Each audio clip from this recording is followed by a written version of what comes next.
You have to trust that the dots will somehow connect in your future. You have to trust in something. Your gut, destiny, life, karma, whatever. Stay hungry. Hungry. Foolish.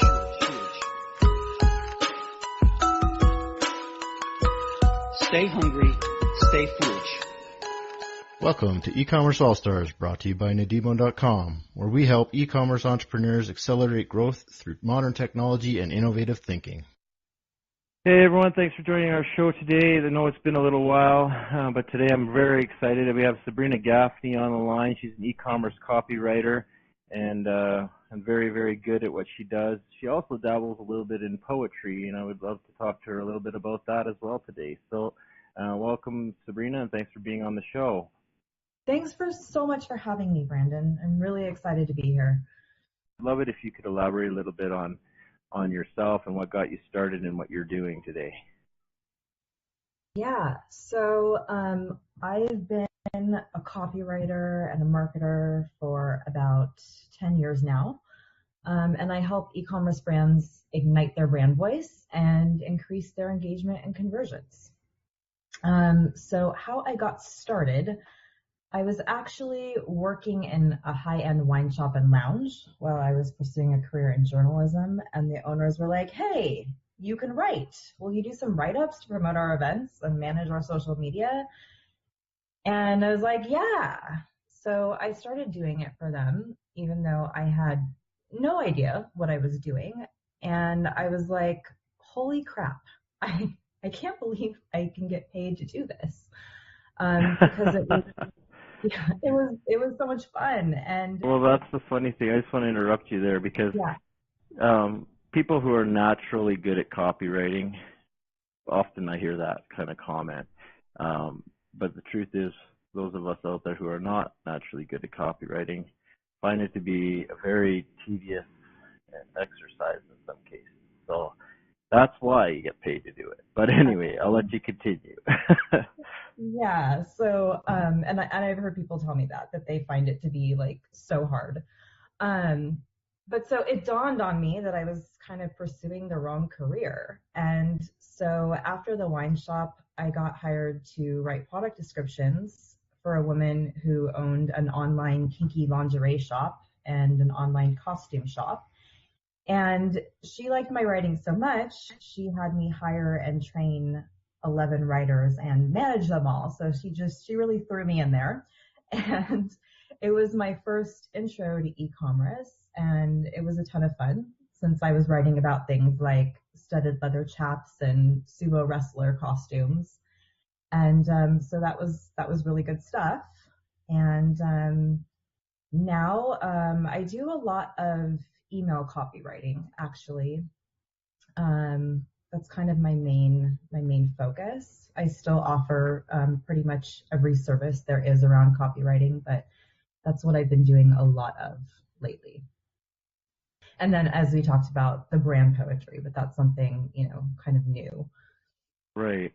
And I'll expand on the brand poetry with you in a minute here, but I know, for example, copywriting for e-commerce it's its own unique kind of space in some ways, because I mean a lot of people like to use the the generic product descriptions, which I've mentioned on many occasions. Try not to use those descriptions that either the companies themselves have provided, or try not to be too dry in what you're writing about your product. And really, it's your opportunity to sell your product. And people can get caught up in either the features or that sort of thing. But what is it to you that really made that an area that you enjoyed writing in? And what are the areas that you focus your efforts on when you're writing for e-commerce? I think that it's the fundamentals of copywriting are really like the same across the board. But I think that with e-commerce, it is more imperative to evoke emotion. I think that telling a story around the product and the brand is really crucial, and I love that.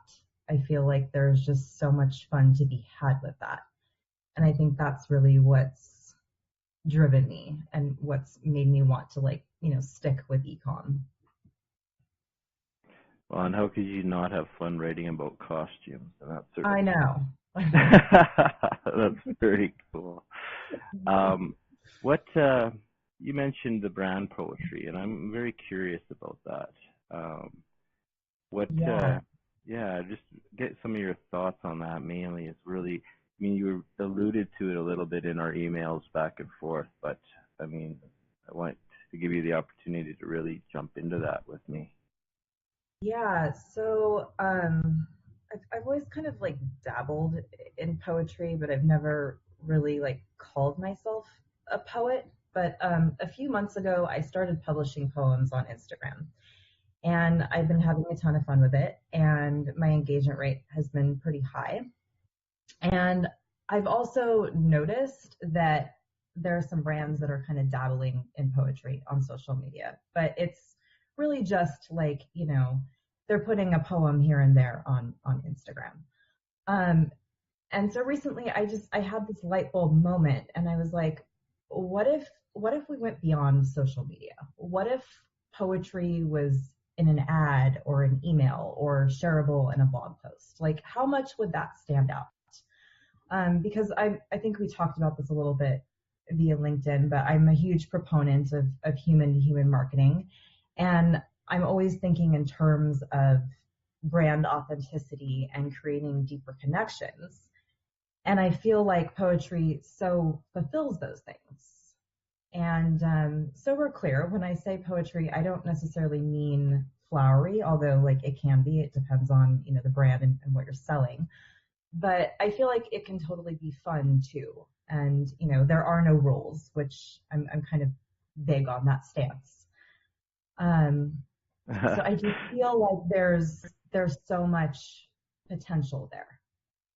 The reason I wanted to dive into that a little bit more too is because what I like about what you're saying is it is something that maybe brands dabble in, and in some cases brands dabble in things to test the waters, and that's their own little test marketing to see how it works. And the other side of what you said there is poetry has no rules, right? Mm-hmm. I mean, okay, this type of poem needs to be this way or blah, blah, blah, but really at the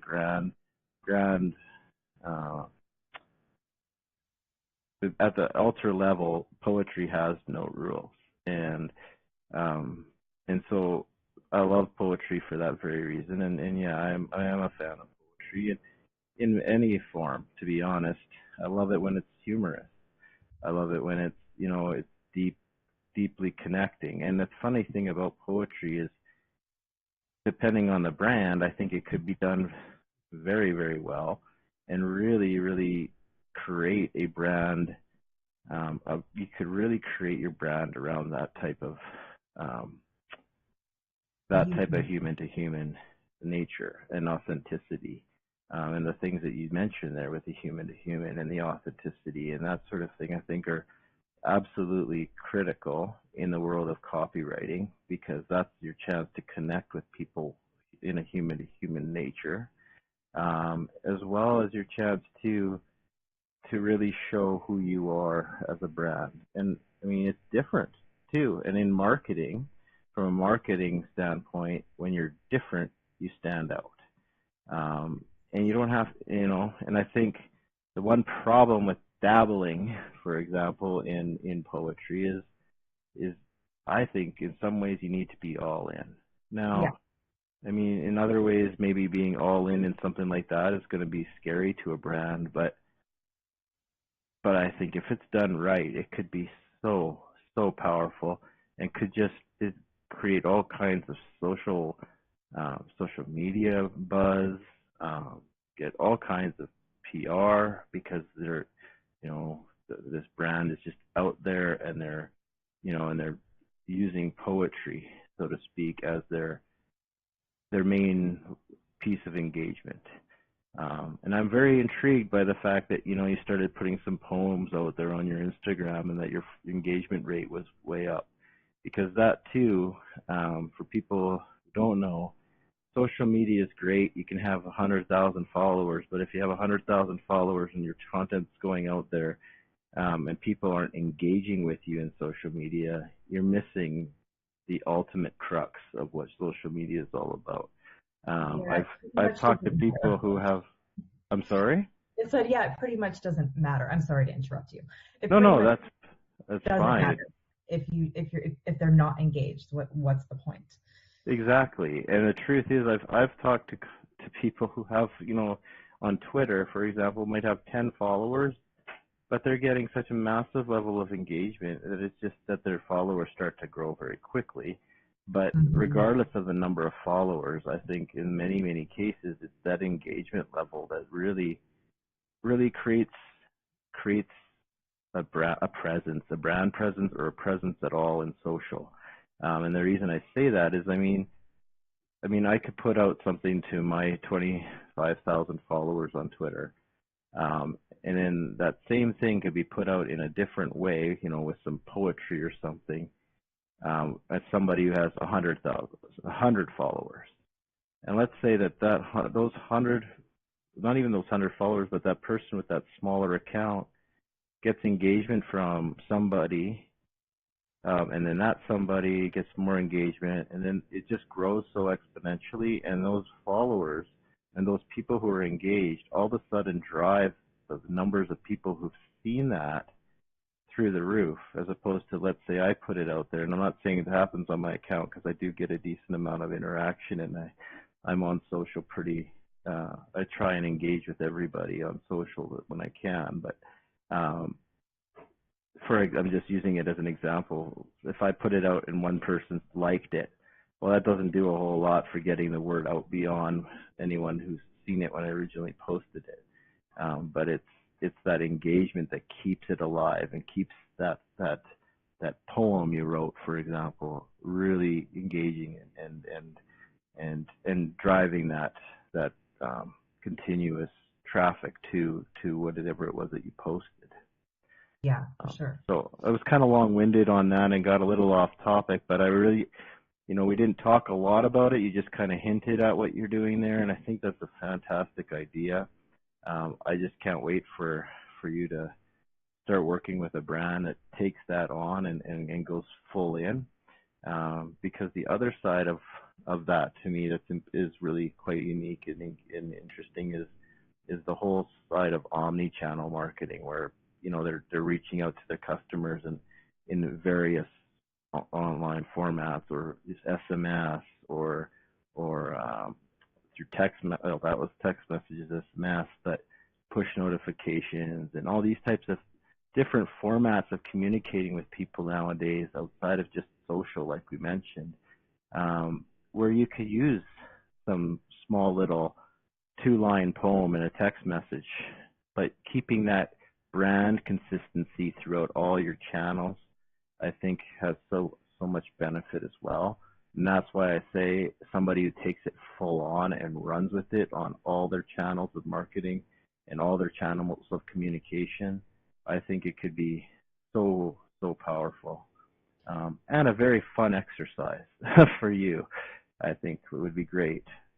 Yeah, I feel like, it's important to run with what excites you. And, if you're having fun, it tends to be better, tends to be more effective. I definitely, write better copy when I'm having a good time. Well, that's so true. They talk about chasing your passions, but I think you have to chase your fun.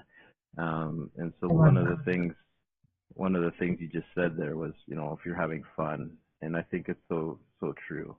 And so I hope you'd continue to have fun with all that you're doing, and I really hope that somebody picks up on that idea, and really rolls with the poetic nature of things. Yeah. So I was wondering if you had any other thoughts or topics that we didn't get to today that you wanted to cover off for anyone.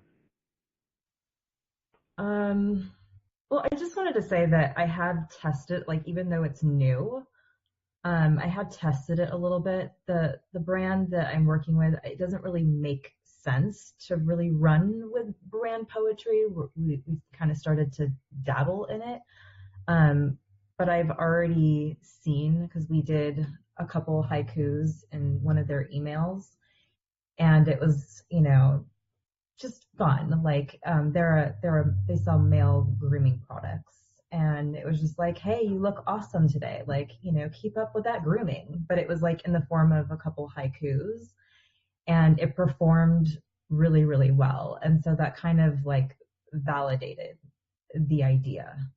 And so I'm even more like excited about it now, because I can see that, like, it does something. That's awesome that you've done that end of things as well. Like, and the one thing you mentioned is male grooming products, because I was watching one of the Shark Tank episodes, and there were some guys that went on there and talked about male grooming products, and they're trying to get some investors. And I'll be honest, I can't remember if they did or didn't.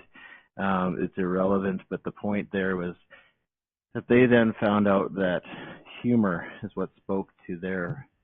It took them a long time to figure out how to sell male grooming products to their target, like to their specific male, right, who's not necessarily, doesn't really care about that. But I think they went from the aspect of manscaping, so at that end of things. But regardless, they finally found that humor worked. And then that's what they really started to push with their end of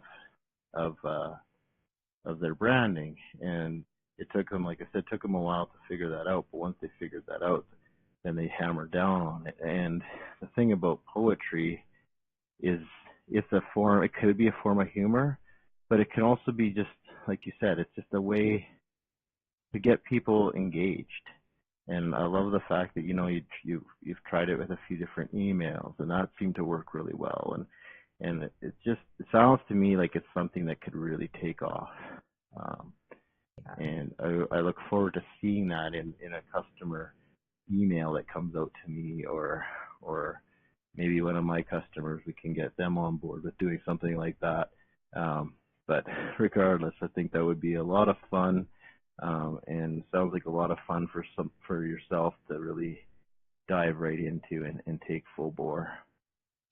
Yeah, I think the surprise element is I think kind of the driving force behind it, because I feel like a lot of brands are kind of saying the same things and doing the same things. And so I think it's whether it's brand poetry or something else, like having those surprise elements, really delighting your customers with your copy and maybe other marketing elements, like, it's very important. I love what you just said. One of the key words that you had actually said in many of the emails that we exchanged, which got me excited about having you on, was delighting the customers and taking them by surprise. I mean, truth is, especially in e-commerce, to be honest with you, people are starting to, they're scared to step outside of the norm in some ways, because let's say something is working to them. But the truth is, as far as I'm concerned, most e-commerce is not working. When the average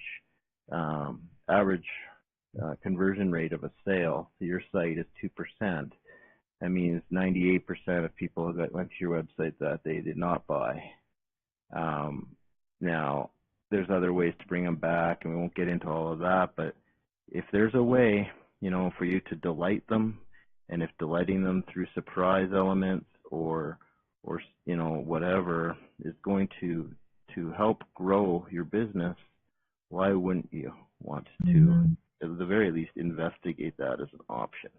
I mean, to me, that's why I say I love delighting your customer. I think you have to create that, and like you said in the very beginning of the call, create that emotional connection and that human-to-human level. And when you're in e-commerce, human to human is very difficult. So you have to do that through authentic writing. And by doing haikus and poetry in general, it puts yourself out there. A company has to put themselves out there to do that. And it shows that they're genuinely wanting to have fun with you, and they're genuinely wanting to delight you, and those types of things. And they're obviously being authentic to their brand and to who they are if they're doing something as audacious as that, stepping right outside of that box. So those are my thoughts. Yeah, I think it's really important because no one wants to be sold to. Like, that's just how it goes. No, you're right. No one has ever said, like, hey, it would be really swell if I was sold to today. Like,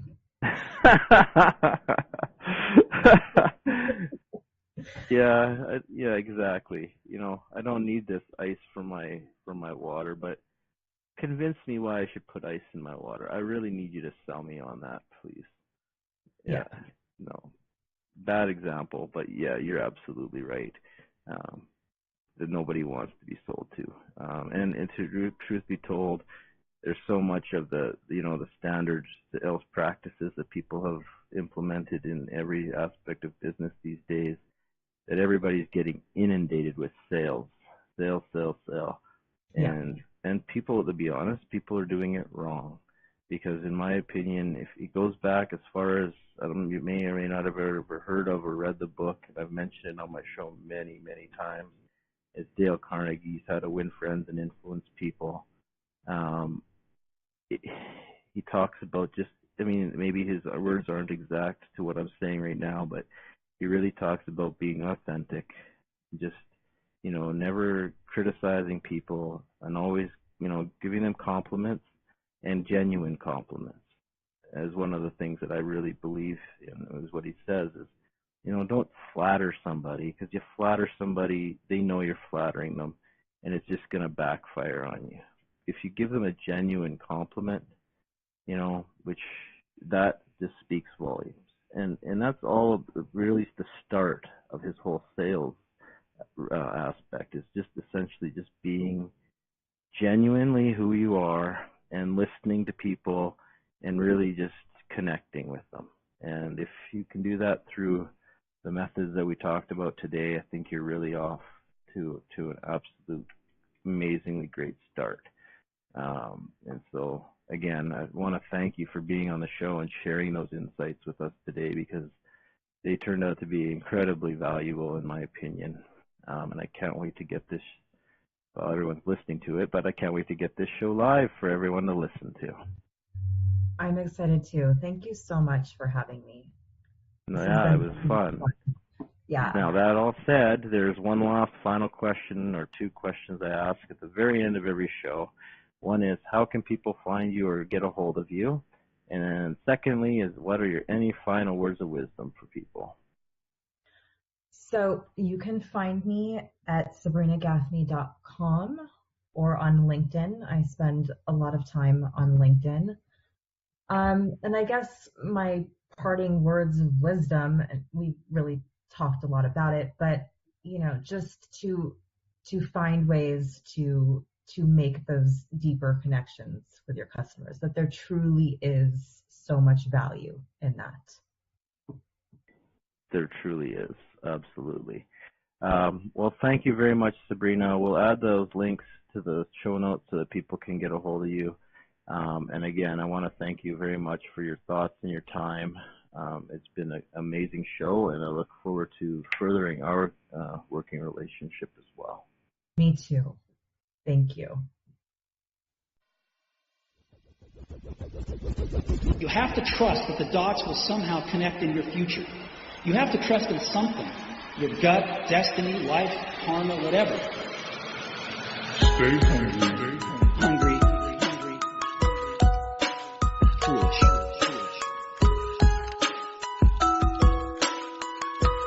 Stay hungry. Stay foolish. Welcome to eCommerce All-Stars, brought to you by Nadimo.com, where we help e-commerce entrepreneurs accelerate growth through modern technology and innovative thinking.